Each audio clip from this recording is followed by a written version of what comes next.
Shavua Tov, Browerman community. It's nice to be here sharing some Torah with you, and Happy New Year. There's nothing worse than being stuck in a hard place.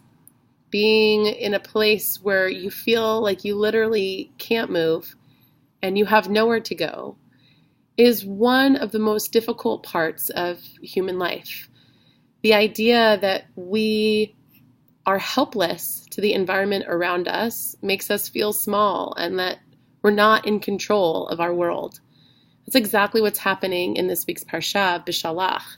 The Israelites have just been freed by Pharaoh and are heading towards their freedom, and then they end up at the body of the water, and there's nowhere to go.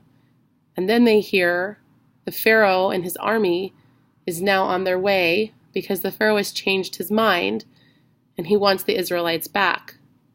The Israelites are literally stuck between a rock and a hard place, or a sea and a hard place. But what's really interesting in the text is everyone begins crying out to Moses, and they're like, why did you take us out of Egypt? They're going to kill us. They're going to take us. We should just go back. And Moses is just overwhelmed with all of the cries of the people after all of the miracles that had just happened. He calls out to God too, saying, do something. Well, God responds with, why are you crying to me? You should go forward. This grapples our rabbis. They have no idea. None of us. Right? How does this even make sense? For God to say, don't call out to me? Maimonides, or Rambam, a medieval scholar, he reads this and he says, when we are in a tight place, when we are in serious conflict, we should not stop to pray. We should move forward. Just go with gusto. But anybody who's been in a seriously hard place knows that that actually can't happen. Sometimes you literally feel paralyzed, and it doesn't feel like there's anywhere to go.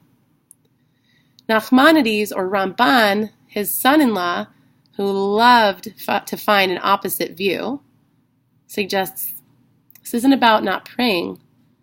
This is about the way we ask for help.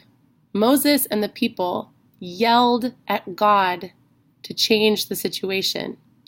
Ramban points out that God was responding to the way of the call. That sometimes when we're in that hard place, when we're literally in the narrows, we should actually be asking for help with humility and asking God to help guide us to our next step. I think as we enter 2019, as we face these sea of challenges that will inevitably flow into our lives, there might actually be room for both of these views. Move forward with faith, but be willing to stop and ask for help so that we can be lifted to our next place. I want to bless you with a week of meaning and a week of love. And I look forward to seeing you and your children soon. Shavua Tov.